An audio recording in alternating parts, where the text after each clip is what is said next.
Well, the leaves are falling, there's a chill in the air, and the days are growing shorter, so that can mean only one thing.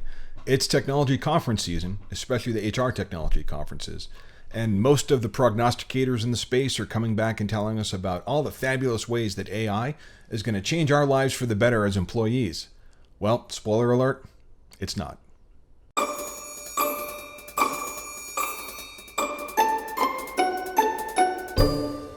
Hey folks, Mark here with The Rational Workforce. Thanks so much for joining us.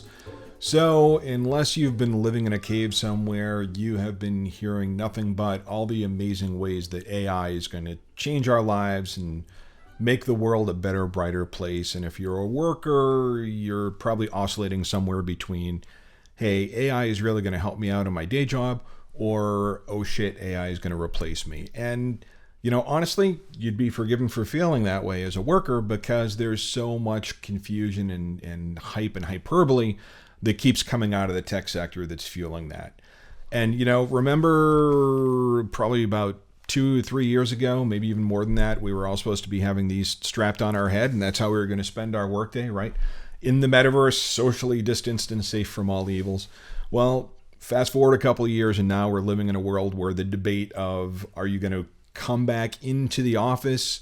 Are you not? You're going to lose your job if you don't do it. The world's a different place. The world moves very quickly these days. So take a lot of the stuff you hear about AI with a grain of salt. But let's unpack a couple of different articles that have come out in the wake of some of the technology conferences that recently happened. And the first one we want to take a look at is from the Wall Street Journal. It is from an article that said, "Tech leaders say AI will change what it means to have a job."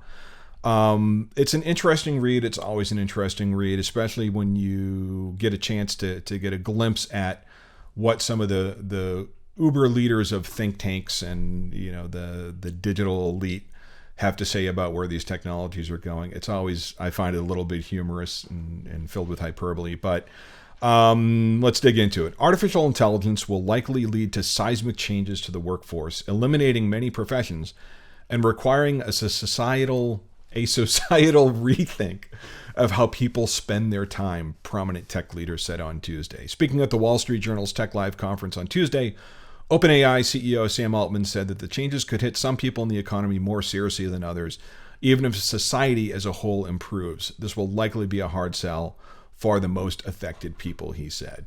And let's pause there for a second and unpack this. This is true, right?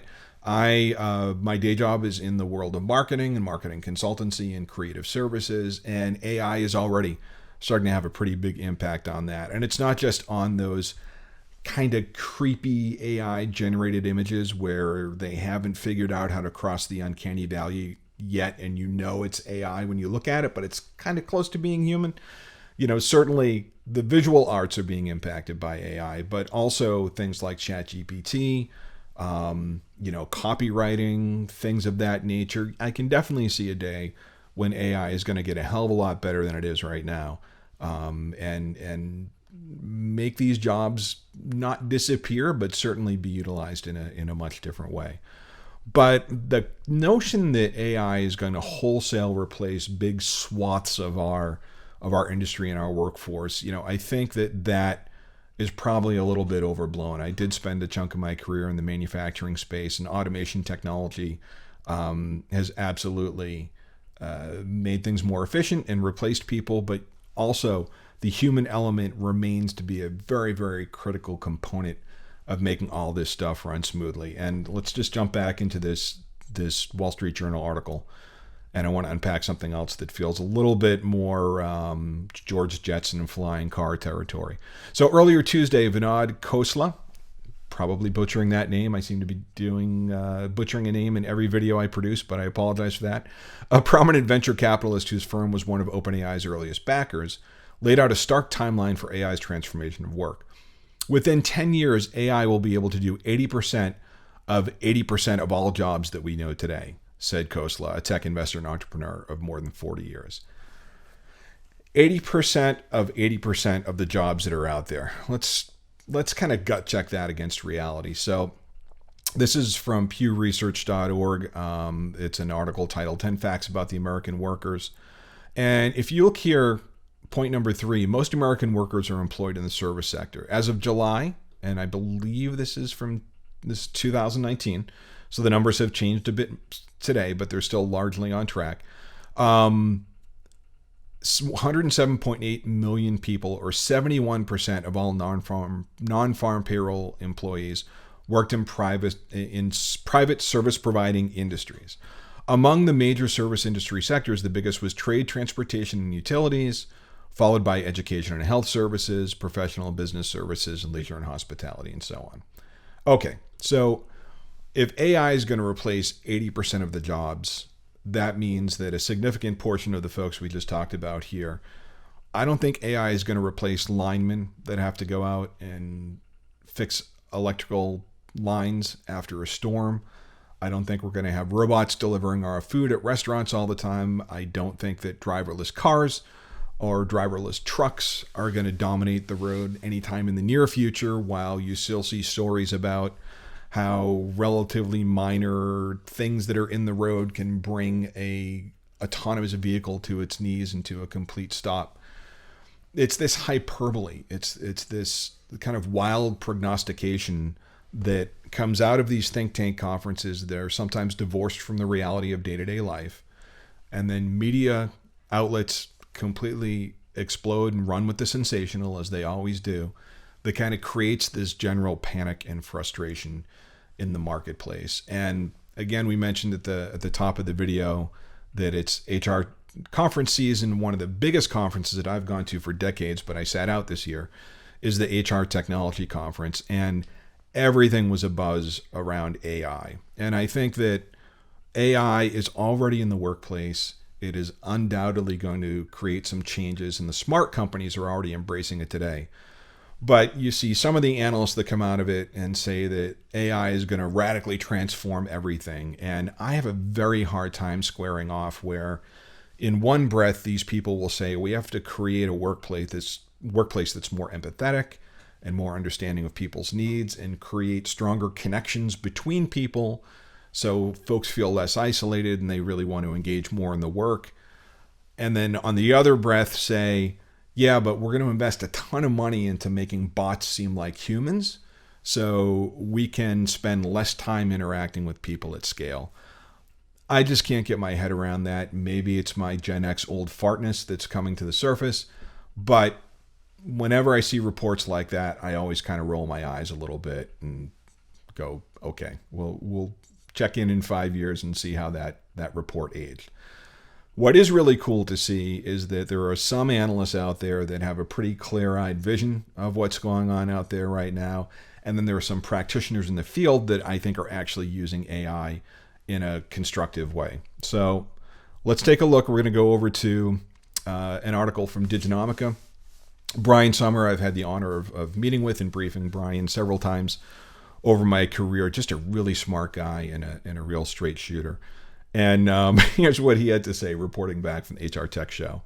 I saw a number of vendors peddling the amazing technology innovations found in their generative AI solutions, or words to that effect. You couldn't swing a dead cat in the exhibition hall without hitting a dozen generative AI-powered solutions. Okay, I get it. You can use your generative AI tool to write a job description. Guess what? Every HR vendor since July has been telling me that. I can generate a job description using consumer-grade generative AI like ChatGPT. When it came to generative AI solutions, I saw a lot of mimicry and incrementalism, but not a lot of, oh wow, innovation. And I just go check out this article. I'll put a link in the notes below. But it's a great kind of clear-eyed vision of how vendors find this new technology that gets all the buzz, and suddenly there's this mad rush into saying that we have AI. And I've seen it before. I lived it before. This is not new. We've been talking about it in the HR sector for years. But it kind of got to a point where anyone that could write an if-then-else statement within their software suddenly started saying that they've got machine learning and AI. And it's just, there's a pretty wide gap between reality and marketing buzz. So, if you're one of the workers that feel like you're immediately going to be replaced by AI, take some comfort in the fact that these things tend to evolve and that everything you're reading is probably tinged with a chunk of hype. So it's really nice to see folks like Brian infuse a little rationality into the discussion.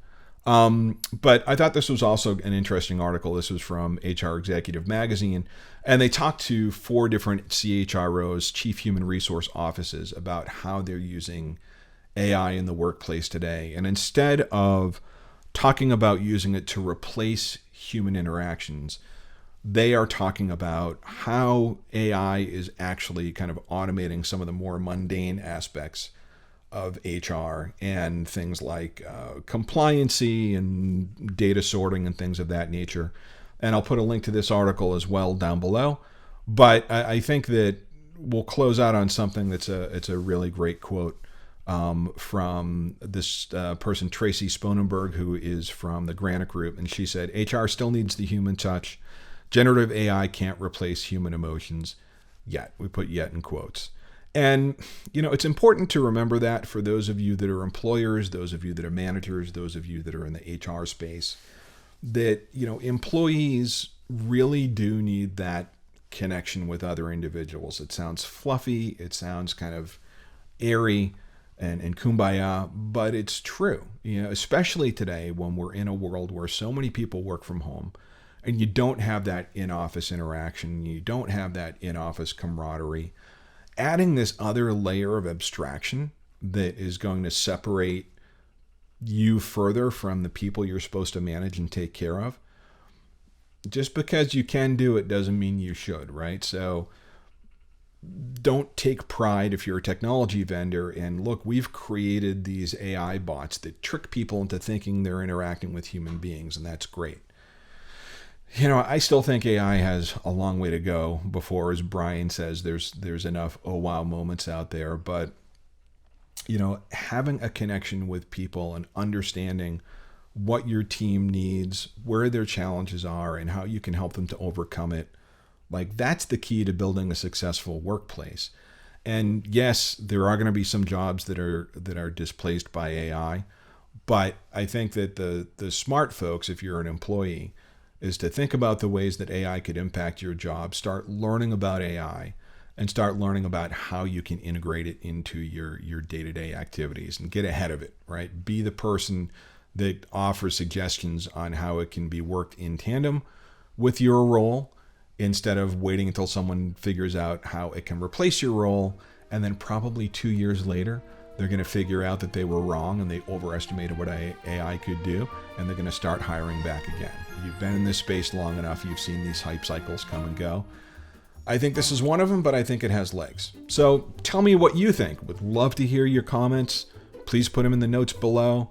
And if you liked what you saw, please click like, ring the bell, hit subscribe, do all those things to help keep the channel growing. The more we grow, the more I can do this content, and we can keep sharing ideas. So with that, I'm going to sign off. Thanks so much for tuning in, and we will catch you on the next one. See you later, folks. Bye.